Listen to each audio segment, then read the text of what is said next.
Varicose veins కి సరైన చికిత్స కోసం సంప్రదించండి ఎవిస్ హాస్పిటల్. గోధూళిధూసరిత కోమల కుంతలాగ్రం గోవర్ధనోద్ధరణ కేళికృత ప్రయాసం గోపీజనస్య కుచ కుంకుమ ముద్రితాంగం గోవిందమిందువదనం శరణం భజామహ. భాగవత కథాసుధకి స్వాగతం. గోపికల వస్త్రాపహరణాన్ని నిన్న విన్నాం. గోపికా వస్త్రాపహరణం తర్వాత కృష్ణుడు ఇంకెవరిని ఉద్ధరించబోతున్నాడో ఈ కొత్త లీల ఏమిటో చూద్దాం. ఒక రోజట చాలా తీవ్రమైన ఎండగా ఉందట. బలరామకృష్ణులు గోపబాలుడు వీళ్ళంతా యమునా తీరాన ఉన్న అడవుల్లో గోవుల్ని మేపుతూ బృందావనం నుంచి చాలా దూరం వెళ్ళిపోయారు. ఎంతో దూరం వెళ్ళాక ఎండవేడికి తట్టుకోలేకపోయారు. ఆ గోవులు కూడా తలా ఒక పక్కన చెట్ల కింద కూర్చుని వీళ్ళు కూడా చెట్ల నీటిలో విశ్రమించారు. కాసేపు తేరుకున్నాక ఏమన్నట, మిత్రులారా ఈ చెట్లను చూడండి, ఇవి ఎవరి నుంచి ఏమీ కోరవు, తమ పట్ల ఎవరెంత అపచారం చేసినా సహిస్తాయి, అలాగే అన్ని ప్రాణులకి ఉపయోగపడమే తన జీవిత లక్ష్యం అన్నట్టు బతుకుతాయి చెట్లు, అంతే కదా, వాటికి ఎవరికి తోటి ఏమీ లేదు, కొట్టేసిన వాడికి కూడా నీడిస్తుంది పండిస్తుంది చెట్టు. తాము ఎండకు ఎండి గాలికి వాలిపోయి వానకు తడిసి చలిని సహించి అవే బాధల నుంచి మనని రక్షిస్తాయి. అంతేకాదు ఎవరైనా తమ వద్దకు ఏదైనా ఆశించి వస్తే వాళ్ళని రిక్తహస్తాలతోటి పంపవు. ఎవడైనా వస్తాడు, పచ్చగా ఉన్ననాళ్ళు ఆకులు కాయలు పళ్ళు పువ్వులు ఇస్తాయి, ఎండి మోడైపోయాక కలప కట్టె గట్టెలు బొగ్గులు ఇస్తాయి. చెట్లు ఎంత గొప్పవి, ఇంతకంటే జన్మ సాఫల్యం అంతరం ఇంకొకటి ఉందా? జీవిత సాఫల్యానికి ఇంకేం కావాలి? ఎప్పుడూ ఇతరులకు సహాయపడ్డమే. మానవులు వీటిని చూసి నేర్చుకోవాలి. తమ జీవితకాలంలో ప్రాణాన్ని బుద్ధిని ధనాన్ని వాక్కుని లోకహితం కోసం వినియోగించాలి ప్రతి మానవుడు అని శ్రీకృష్ణుడు భాగవతంలోనే చెప్పాడట. భగవద్గీత దాకా వెళ్ళలా, చిన్నపిల్లాడప్పుడే చెప్తున్నాడు. పుట్టిన ప్రతి ప్రాణి లోకహితం కోసం ప్రవర్తించాలి. మనం మొత్తం లోకహితం కోసం ప్రవర్తించలేకపోతాం, కనీసం కొంతైనా లోకహితం, సొంత లాభం కొంత మానుకొని పొరుగువాడికి తోడ్పడాలని కృష్ణ పరమాత్మే చెప్పాడు. అయితే ఏం చేశారు, ఎండగా ఉందనుకున్నారు కదా, సరే నది దగ్గరికి తీసుకెళ్ళి నీళ్లు తాగిచ్చారు. ఆకళ్ళు వేస్తున్నాయి బాగా, ఎండాకాలం ఆకళ్ళు ఎక్కువ, కృష్ణ ఆకలి తీరే మార్గం ఏదైనా చెప్పమన్నారు. అయితే ఈయన ఏమనుకున్నాడంటే, ఆయన ఆలోచిస్తున్నాడు, తనకు అత్యంత భక్తురాలైన ఒక విప్రపత్నిని ఆయన ఉద్ధరించాల్సి ఉంది. ఆ సమయంలో ఎవరికో ఒకళ్ళకి ఇవ్వాలి, ఒక సహాయం చేయాలి ఆయన. అందుకని ఏం చేశాడు, మిత్రులకి ఆకలి తీర్చేది తన భక్తురాలకి మోక్షం కలిగించేది అయిన ఒక మంచి ఉపాయాన్ని పెట్టుకున్నాడు. ఏం చెప్పాడంటే, ఆ పక్కన కొంచెం దూరంలో అనేక మంది వేదవేత్తల ఆశ్రమాలు ఉన్నాయి, వాళ్ళంతా యజ్ఞం చేస్తున్నారు, స్వర్గలోకవాసం కోసం యాగాలు చేసుకుంటున్నారు. వాళ్ళు బృహస్పతి శవం అనే యాగం చేస్తున్నారట, యజ్ఞం. అయితే మీరు వాళ్ళ దగ్గరికి వెళ్ళండి, బలరామకృష్ణులు మాకందరికీ అన్నం పెట్టమని అడుగుతున్నారని అడగండి అని చెప్పాడు. చెప్పేసరికల్లా ఈ గోపబాలురంతా ఆ యజ్ఞవాటి దగ్గరికి నడిచిపోయారు. యజ్ఞవాటికలో ఉన్న వాళ్ళకి దండం పెట్టారు, చేతులు జోడించి, అయ్యా బ్రాహ్మణోత్తములారా, బలరాముడు కృష్ణుడు మమ్మల్ని పంపారు, వాళ్ళిద్దరూ మేము చాలా ఆకలితోటి ఉన్నాం, మాకు అన్నం పెట్టమని మిమ్మల్ని అడగమన్నారు అని చెప్పారు. చెప్పేసరికల్లా పైగా మీరు యజ్ఞం చేస్తూ దీక్షలో ఉన్నారు, ఈ దీక్షలో ఉన్న వాళ్ళు తాము వండుకున్న అన్నం తాము తిన్నా ఇతరులకు పెట్టినా తప్పు లేదని చెప్పమన్నారు. మీరు యజ్ఞ దీక్షలో ఉన్న వాళ్ళు అన్నం వాళ్ళు తినచ్చు, ఇంకొకళ్ళకి పెట్టచ్చు, తప్పు లేదని చెప్పమన్నారు. కాబట్టి మీరు సమస్త ధర్మాలు తెలిసిన పెద్దవాళ్ళు బలరామకృష్ణులకి అన్నం పెట్టండి, మాకు కూడా అన్నం పెట్టండి అని అడిగారు. ఈ విప్రులు స్వర్గము మొదలైన అంటే ఏమనాలి, అల్పమైన విషయాలు, చిన్న విషయాల పట్ల మాత్రమే ఆసక్తిగా ఉంది. విస్తారంగా కర్మలు చేయటమే జీవన సాఫల్యం అనుకునే చాలా చిన్న బుద్ధి. వీళ్ళకి భగవంతుడిని తెలుసుకునే ఉపాయం మీద దృష్టి లేదు. స్వర్గారోహణ ఎలా స్వర్గాన్ని పొందాలి అనే దాని మీదే ఉంది. పైగా దానికి తోడు ఏంటంటే, మూర్ఖులు, తమంత జ్ఞానులు ఎవరు లేరన్న ఉద్దేశం ఉన్నవాళ్ళు. భగవంతుడిని తెలియని వాడిని మూర్ఖుడనే కదా అనాలి. అక్కడి నుంచి సాక్షాత్తు భగవంతుడే గుమ్మంలోకి వచ్చి అన్నం అడిగినా విన్నట్టు ఉండిపోయారు. అన్నం పెడతామని అనలేదు, పెట్టమని సమాధానం చెప్పల. గోపబాలుడు వెనక్కి తిరిగి వచ్చేసారు. ఇక నిరాశగా వచ్చారు. అప్పటికే ఎండ మార్చేస్తుంది, ఆకలి కడుపుతో నకనకలాడుతూ వెనక్కి వచ్చారు. అయితే బలరామకృష్ణులకి చెప్పారు, ఇలా జరిగింది. వాళ్ళు ఏం మాట్లాడలేదు. కృష్ణుడు నవ్వేట, ఏదైనా ఒక పని చేయాలంటే ప్రయత్నం చేస్తూ ఉండాలి. మనకు అన్నం కావాలి, ప్రయత్నం చేయొద్దు. వాళ్ళని అడిగావు, వాళ్ళు కాదన్నారు, ఇంకోళ్ళని అడుగు, ఇంకో ప్రయత్నం చేయాలి కదా. ఒక ఉపాయం ఫలించకపోతే ఇంకో ఉపాయం ఆలోచించాలి. కాబట్టి మీరు మళ్ళీ వెళ్ళండి, ఈసారి బ్రాహ్మణులను అడగద్దు, వాళ్ళ భార్యలను అడగండి అన్నాడు. ఈ విప్రులు జ్ఞాన సంపన్నులు, వాళ్ళకి ఆలోచన ఏంటంటే చదువు విషయం వరకే వాళ్ళకి ఆలోచన ఉంది. కానీ విప్రుల భార్యలు భక్తి సంపన్నులు, వాళ్ళకి చాలా భక్తి ఆలోచనలు ఉన్నాయి. వాళ్ళకి ఏంటంటే అన్నిటికీ ఎప్పుడు నిరంతరము పరమాత్మ మీదే లగ్నమైన మనసు కలిగిన వాళ్ళు. విప్రపత్నులు విష్ణు కథలు విన్నారు, వాటిని మననం చేసుకున్నారు, వాటినే ధ్యానం చేసి ధన్యులయ్యారు. వారు శరీరాలతో సంసారాల్లో ఉన్నారు, కానీ వాళ్ళ మనసుల్లో మాత్రం విష్ణువే ఉన్నాడు ఖచ్చితంగా. కాబట్టి కృష్ణుడు అన్నం అడుగుతున్నాడు అని చెప్పమన్నారు. ఈ పిల్లలు మళ్ళీ గోపబాలురంతా వెళ్ళారు. భార్యలు కూర్చునేందుకు ప్రత్యేకంగా ఒక పక్కన ఒక శాల ఉందట. ఈ యజ్ఞంలో ఉన్న మగవాళ్ళంతా బ్రాహ్మణులంతా యజ్ఞం చేసుకుంటుంటే వాళ్ళ భార్యలు కూర్చోడానికి ఒక పెద్ద శాల కట్టి ఉంది, కూర్చునున్నారు. వాళ్ళంతా చక్కగా అలంకరించుకుని చక్కగా లక్షణంగా కూర్చునున్నారు. ఉండేసరికల్ గోపబాలుడు నమస్కారం చేసి చెప్పారు వాళ్ళకి, కృష్ణుడు ఆవులు మేపుతూ ఇంటి నుంచి చాలా దూరం వచ్చేసాడు. అతను అతని అనుచరులమైన మేము వాళ్ళ అన్నయ్య అయిన బలరాముడు కూడా ఆకలితోటి ఉన్నాం అని చెప్పి మా అందరికీ అన్నం పెట్టమని అడగమన్నాడు అని అడిగేసరికల్లా ఈ మన విప్రపత్నులు, ఈ బ్రాహ్మణ స్త్రీలు అప్పటికే ఈ కృష్ణుడి సంగతులన్నీ విని ఉన్నారు. కృష్ణుడు సాక్షాత్ శ్రీమన్నారాయణ అనే భావనతో కూడా ఉన్నారు. పరమాత్మే అడగడం తమది పూర్వజన్మ పుణ్యం అనుకుని ఏం చేశారు, వెంటనే గబగబా నడుం కట్టి వంటలు చేసేసారు. చకచక అందరూ కలిసి షడ్రుచులతో అనేక పదార్థాలు ఉండి పెద్ద పెద్ద పాత్రల్లో పెట్టుకున్నారు. భర్తలు, సోదరులు, బంధువులు, పుత్రులు అందరూ స్త్రీలను అన్నం మోసుకెళ్ళద్దు అని కేకలేశారు. అయితే ఏంటంటే నదులకి ఎన్ని కొండలు అడ్డం వచ్చినా అవి సముద్రం వైపే దారితీస్తాయి. అయినా కూడా వీళ్ళు ఏం చేశారు, అలాగే ఈ విప్రపత్నులు ఎవరు వద్దన్నా సరే ఈ అన్నపాత్రలు అవి మోసుకుంటూ కృష్ణుడు ఉన్న చోటుకి వెళ్ళారు. వాళ్ళల్లో ఒక ఆమె భర్త గట్టిగా అడ్డుకున్నాడు. ఆమెను వెళ్ళని వాళ్ళ చేతులు గుచ్చేసుకున్నాడట. వెళ్ళనిపోయేసరికల్లా ఆమె ఉండిపోయింది అక్కడే. మిగిలిన వాళ్ళంతా వెళ్ళిపోయారు. వెళ్ళంగానే వాళ్ళని చూసేసరికల్లా వాళ్ళకి ఏమనిపించిందంటే తమ జీవాత్మ పరమాత్మలోకి చేరిపోతున్న భావన కలిగిందట. ఆ దివ్యమంగళ స్వరూపాన్ని చూస్తూ ఉండిపోయారు. అప్పుడు ఏం చెప్పాడంటే కృష్ణుడు నవ్వుతూ చెప్పాడట, విశ్వంలో ఉన్న సమస్త జీవులకి ఆత్మని నేనే, ప్రపంచంలో ఉన్న ప్రతి ప్రాణిలోనూ ఉన్నది నేనే, కానీ అందరికీ నా పట్ల సమానంగా భక్తి ఉండదు. ఒక్కొక్కడు నన్ను నమ్మడు కూడా, నమ్మని వాడు ఉంటాడు. కొందరి భక్తి ఏంటంటే ఫలాపేక్షతోటి ఉంటుంది. ఈ పూజ చేస్తేనో, ఈ పారాయణ చేస్తేనో, ఈ నోములు చేస్తే ఈ కోరిక తీరుతుంది, ఇన్ని కొబ్బరికాయలు కొడితే ఈ కోరిక తీరుతుంది, ఈ నామాలు రాస్తే ఈ కోరిక తీరుతుంది. ఇలాంటి ధ్యాసలో ఉండేవాళ్ళు ఏం చేస్తారు, ఆ మనసులో పెట్టుకుంటారు భగవంతుడు ఫలాపేక్షతోటి. ఆ కోరిక తీరే వరకు వాళ్ళ భక్తి దృఢంగా ఉంటుంది. మనం రోజు రామకోటి రాస్తాం అంటే అందరూ ఇలా ఉంటారని నేను చెప్పటం లేదండి, మాట సామెతకి చెప్తున్నాను అంతే. ఈ మన పని అయ్యేదాకా, మా పిల్లలు పైకి వచ్చేదాకానో, లేకపోతే వ్యాపారం పైకి వచ్చేదాకానో, మా ఆరోగ్యము ఏదో అనారోగ్యంలో ఉన్న వ్యక్తి తిరిగి వచ్చేదాకానో ఉపవాసం చేస్తామనో, రామకోటి రాస్తామనో, ఏదో సాయినామని రాస్తామనో, ఇంకోటి రాస్తామనో పెడతారా. అది అయిపోయాక ఏమవుతుంది, ఇది మానేస్తాం మనం కదా, సహజంగా జరిగేదేనండి. ఇది తప్పని అనడం లేదు, తప్పని భగవంతుడు కూడా చెప్పటల్లా. ఫలాపేక్షతో ఉండే భక్తిని గురించి చెప్తూ ఈ మాట చెప్తున్నాడు. వాళ్ళ పని అయిపోయాక ఇంకా భక్తి ఉండదు, ఇంత దృఢంగా ఉండదు, కొద్దిగా ఉంటుంది. ఆయన పట్టుకున్నాం, పని అయ్యింది, ఈసారి మళ్ళీ అవసరం ఉన్నప్పుడు మళ్ళీ పట్టుకుందామని ఒక ఆఫీసర్ భావన ఉంటుందన్నమాట భగవంతుడి మీద.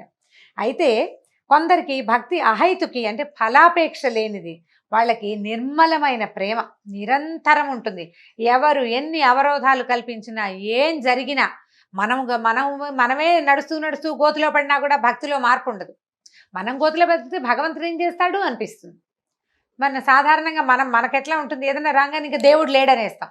మరణం సంభవించగానే దేవుడు లేడు, ఏదైనా ప్రమాదం అయితే దేవుడు లేడు, వ్యాపారం పాడైతే దేవుడు లేడు, ఉద్యోగం పోతే దేవుడు లేడు.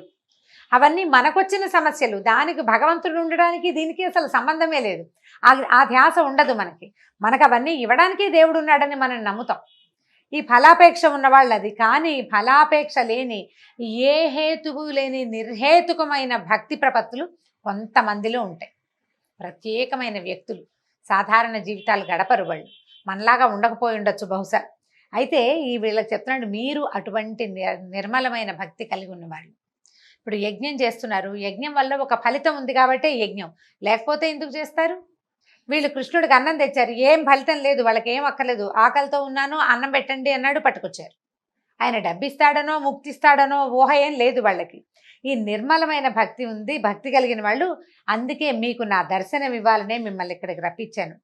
మీరు వచ్చిన పని పూర్తయిపోయింది, నన్ను చూసేశారు కదా, ఇంకా మీరు వెనక్కి వెళ్ళిపోండి, మీ భర్తల యజ్ఞం పూర్తి చేసేందుకు సహకరించండి అనేసరికి ఆ స్త్రీలు ఒప్పుకోలేదట. వద్దునైనా మేము వెళ్ళము. వేదాలు ఘోషించే మాటలు సత్యమని నిరూపించు. నీ పాదాంబోజాలు అంటే నీ పాదాలు చేరినటువంటి భక్తులకి ఇక ఈ భవాంబోతులు ఈ ప్రపంచంలోకి తిరిగి రావడం లేదు. ఎవరైతే వైకుంఠంలో స్వామి సాయుధ్యాన్ని పొందుతారో వాళ్ళకి మళ్ళీ పుట్టుక లేదు అని వేదాల్లో చెప్పబడింది. అది నిరూపించు. వేదాలు ఉపనిషత్తులు చెప్తున్నాయి, నిరూపించు. మేము నీ పాదాలు పట్టుకున్నాం, సర్వసంగాలు త్యజించేసాం, భర్తలు లేరు, కొడుకులు లేరు, తమ్ముళ్ళు లేరు, మావయ్యలు లేరు, అందరినీ వదిలిపెట్టి వచ్చేసాం. నీ పాద సేవా భాగ్యాన్ని మాకు అనుగ్రహించు, ఇంతకు మించి ఇంకా ఏమీ అడగమన్నారట. నీ పాదాల మీద పడిన తులసి దళం మాకివ్వు, అది 14 భువనాదుల మీద ఆధిపత్యం కంటే ఎక్కువ. మేము ఇప్పుడు వెళ్ళినా మమ్మల్ని వాళ్ళని తిరస్కరించి ఇక్కడికి వచ్చామని వాళ్ళు మమ్మల్ని కోపంతో భర్తలు కానీ బంధువులు కానీ పుత్రులు కానీ స్వీకరించరు. ఇది సహజంగా జరిగే కదా. నా మాట కాదని వెళ్ళావు, ఏమంటూ వచ్చావు, ఎక్కడి గురించి వచ్చావో అక్కడికే వెళ్ళిపో అంటారు, ఎవరి కోసం వెళ్ళావో అక్కడికే పొమ్మంటారు. లోక సహజంగా జరిగేది. వాళ్ళు ఒప్పుకోరు నాయన అంటే కృష్ణుడు చెప్పాడు గట్టిగా, నేను మీకు అనుజ్ఞిస్తున్నాను, మిమ్మల్ని దేవతలు కూడా తిరస్కరించలేరు, దేవతలు కూడా మిమ్మల్ని కాదనడానికి వీల్లేదు. మీ స్వజనులందరూ అంటే మీ తాలూకు పరివారం, భర్తలు, పిల్లలు, తర్వాత అత్తమామలందరూ చక్కగా గౌరవంగా ఆదరంగా స్వీకరిస్తారు. ఈ దేహంతో ఈ లోకంలో ఉండగా నాకు సమీపంలో ఉండాలని, నన్ను సేవించాలని అదే భాగ్యమని అని అనుకోకండి. నాకు దూరంగా ఉన్నప్పుడు అంటే నేను దూరంగా ఉన్నప్పుడు మీరు నా గురించే మాట్లాడుకుంటారు, ఇతరులు నా గురించి మాట్లాడితే శ్రద్ధగా వింటారు, నా రూపాన్ని మనసులో నిక్షిప్తం చేసుకుంటారు, నన్ను ధ్యానిస్తారు. భగవంతుడు దగ్గరలో ఉండటం కంటే దూరంలో ఉండటం చాలా గొప్ప విషయం అని చెప్తున్నాడు ఈయన. దూరంగా ఉన్నప్పుడే కదా ధ్యాస ఎక్కువ అవుతుంది. నా సాన్నిధ్యంలో ఉన్నప్పుడు అలా కుదరదు. కాబట్టి మీరు నాకు సమీపంలో ఉండాలని కోరుకోవద్దమ్మా. గృహిణులుగా మీకు జీవితంలో చాలా కర్తవ్యాలని, వాటిని శ్రద్ధగా నిర్వహించండి. ఆ ధర్మాన్ని పాటిస్తూనే మనసును నా మీద లగ్నం చేయండి, నాకు సన్నిహితులవుతారు, త్వరలోనే సాయుధ్యం పొందుతారని చెప్పి పంపించాడు. ఈ కృష్ణుడికి నమస్కరించి విప్రపత్నులంతా తమ తమ ఆశ్రమాలకు వెళ్ళిపోయారు. భర్తలు వారిని తమ మాట కాదని వెళ్ళారన్న భావాలే లేవు ఎవరికి. వాళ్ళ లోపలి భావాన్ని ఆ లోపల ఉన్న అంతర్జ్యోతే తుడిపేసింది. అందరూ సగౌరవంగా మామూలుగా ఉన్నారు, ఏమి ఇబ్బంది పెట్టలేదు. భార్యలతో కలిసి యజ్ఞం పూర్తి చేశారు. భర్త చేత అడ్డగించబడిన స్త్రీ మాత్రం ఒక ఆవిడ భార్యని వెళ్ళనివ్వలేదు కదా, ఆపేశాడు. ఆమె కృష్ణుడినే ఏకాగ్రంగా ధ్యానిస్తూ యోగం ద్వారా శరీరాన్ని విడిచిపెట్టేసిందట. కృష్ణుడు తక్షణం అనుగ్రహించాలనుకుంది ఆమె తాలూకు ఆత్మ భగవంతుడిలో లీనమైపోయిందట. ఈ బలరాముడు కృష్ణులు ఏం చేశారు, మిత్రులతో కలిసి ఈ విప్రపత్నులు తెచ్చారు కదా, బ్రాహ్మణ స్త్రీలు తెచ్చిన ఆహారాన్ని హాయిగా తిన్నారు. అప్పుడు బ్రాహ్మలు యజ్ఞం పూర్తయ్యేసరికి వాళ్ళు ఏం తెలుసుకున్నారంటే తమ భార్యలలో అంతకుముందు లేని తేజస్సుని, ప్రశాంతతని గమనించారు. భగవంతుణ్ణి సాక్షాత్ దర్శనం చేసిన వాడి ముఖంలో ఎలాంటి ప్రశాంతత వస్తుంది, ఎంత ప్రశాంతత, ఎంత తేజస్సు, ఎంత మనసు ఎంత నిమ్మళంగా ఉంటుంది. వాళ్ళు దేనికి హైరాన్ పడరు. వాళ్ళని చూసేసరికల్లా వీళ్ళకి అర్థమైంది కృష్ణుడి గురించి. వాళ్ళు విన్నారు, వాళ్ళకి తెలుసు కొంత, కానీ అయ్యో యజ్ఞం కోసం ఇలాంటి అవకాశాన్ని జారవిడుచుకున్నామని చాలా చింతించారట. మనం మంచి మంచి వంశాల్లో పుట్టేము, శాస్త్రోక్తంగా అన్ని షోడశ కర్మలు చేయించుకున్నాము, చక్కగా అన్నీ చేసాం, వైదిక కర్మల్లో నిష్ణాతులమయ్యాం, యజ్ఞాలు చేస్తున్నాము, చాలామందికి గురువులు అయ్యాం, కానీ పరమాత్మ మన వాకిట్లో నిలబడి పట్టెడు అన్నం పెట్టమంటే పెట్టలేకపోయాము. ఎంత యజ్ఞం మీదే దృష్టి పెట్టుకున్నాం, పక్కనే చేతికి అందొచ్చిన పరమాత్మని మనం గుర్తించలేకని దురదృష్టవంతులం అయిపోయామని చాలా చింతించారు. యజ్ఞం చేసే దేశ కాలాలు, యజ్ఞ విధాలు, ఋత్విక్కులు, వాళ్ళు చదివే మంత్రాలు, అగ్నులు, ఆ అగ్నుల్లో వేసే వివిధ ద్రవ్యాలు, ఆ హవిస్సులని అందుకునే దేవతలు, యజ్ఞం చేసే యజమాని, యజ్ఞ ఫలము అన్నీ శ్రీమన్నారాయణుడే అని వేదంలో చెప్పబడింది. అదంతా చదువుకున్నాం మనం, చదువుకున్న విద్యార్థులకు కూడా చెప్పాం. కానీ స్వయంగా వాకిట్లో నిలబడినటువంటి యజ్ఞ పురుషుణ్ణి మాత్రం నిరాదరించాము. యజ్ఞం పూర్తి చేసి ఏం పొందాం, మనం పొందిందేమిటి, పోగొట్టుకున్నదేమిటి అని ఆశ్చర్యంగా ఆలోచించుకున్నారు. వాళ్ళు సిగ్గుపడ్డారు వాళ్ళ తాలూకు ప్రవర్తన పట్ల. మనం యజ్ఞం చేసేది ఎవరి కోసం అయితే యజ్ఞం చేస్తున్నామో అతడు వచ్చి వాకిట్లో నిలబడ్డాడు, ఆయన్ని వాకిట్లో నుంచే వెనక్కి పంపేశాం. యజ్ఞం వల్ల ఫలితం వస్తుంది, క్రియ వల్ల ఫలితం రాదు కదా, కర్మలతోటి ఫలితాలు రావు. దాంతో వీళ్ళు ఏమనుకున్నారు, చాలా బాధపడిపోయారు. అయ్యో ఏ శాస్త్రాధ్యయనము లేని మన భార్యలకి భగవంతుడి పట్ల నిశ్చలమైన భక్తి ఉంది, వీటన్నిటికంటే యజ్ఞాది కర్మల కంటే భక్తి గొప్పదని వాళ్ళు నిరూపించారు. వెంటనే గుర్తించి సేవించారు, తరించారు.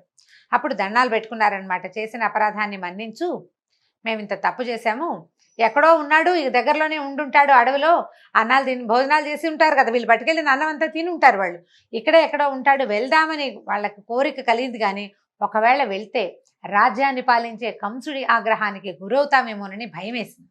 దాంతో సర్దుకుని ఊరుకున్నారు, ఇంక ఏమీ చేయలేకపోయారు. మొదటిసారి చూడండి, కర్మల లంపటంలో అంటే ఈ యజ్ఞం మీద ధ్యాసతోటి కృష్ణుణ్ణి గుర్తించలేకపోయారు. రెండో అవకాశం వచ్చినప్పుడు అంటే వెళ్ళి చూసేందుకు తమకు అవకాశం ఉంది, తెలుసుకున్నారు పరమాత్మేనని తెలుసుకున్నారు. కానీ వీళ్ళకి ఏంటంటే దర్శించాలనుకున్న వాళ్ళకి అలవాటైన తర్కము, ఆలోచనలు, అంటే ఇప్పుడు వెళ్తే కంసుడు ఏమంటాడు, రేపొద్దున యజ్ఞాలు చేసుకొని ఇస్తాడు, చేసుకొని అంత దూరం ఆలోచించారు. భగవంతుని చూసే అవకాశం వచ్చినప్పుడు కుతర్కాలేకపోతే ఇంకేముందండి, అవకాశం పోయినట్టే. ఆ రకంగా బ్రాహ్మణులంతా అవకాశాన్ని పోగొట్టుకున్నారు. ఈ సమస్త లోకాధిపతిని దర్శిస్తే మధురాధిపతికి కోపం వస్తుందేమోనని ఆలోచించారు. అందుకంటే చెప్తారు, ఆకాశం అంత జ్ఞానం కంటే ఆవగింజంత భక్తి మిన్నా అని చెప్తారు పెద్దవాళ్ళు. అనేక సార్లు చెప్పినా కూడా చెప్పగా ఇప్పుడు మనకి వ్యాసుల వారు చాలాసార్లు ఇది చెప్తూనే వచ్చాడు. భగవద్గీతలో ఎన్నోసార్లు వింటాం. దానికంటే ఇది ముఖ్యమైనది, కర్మల కంటే భక్తి ముఖ్యమైనది అని వ్యాసుల వారు ఎన్నిసార్లు చెప్పారు ఈ మాట. భారతము, భాగవతము, మనం తర్వాత ఏమో భగవద్గీత లాంటివి చదివిన, రామాయణంలోనూ ప్రతి చోట భక్తి శ్రద్ధ చాలా ముఖ్యమైనవని, యజ్ఞాలు హోమాలు చేయొద్దని కాదు, కర్మలు చేయొద్దు అన్న భావం అసలు లేనే లేదు. అవన్నీ చేస్తూ వాటితో పాటు భక్తి శ్రద్ధ అనేవి చాలా ముఖ్యమైనవి. ఇప్పుడు యజ్ఞమా భగవంతుడా అంటే ఏదని తేల్చుకోవద్దు. నువ్వు తేల్చుకోలేకపోతున్నావంటే నువ్వు ఇంపార్టెన్స్ కర్మలకు ఇస్తున్నట్టు. వీళ్ళు చేసిన పొరపాటే అది. అయితే ఈ రకంగా బ్రాహ్మణ పత్నులని ఉద్ధరించాడు శ్రీకృష్ణ పరమాత్మ. దీంతో భాగవత కథా సుధ ఇవాల్టి భాగం పూర్తయింది. వచ్చే భాగంలో మళ్ళీ కలుసుకుందాం. నమస్కారం.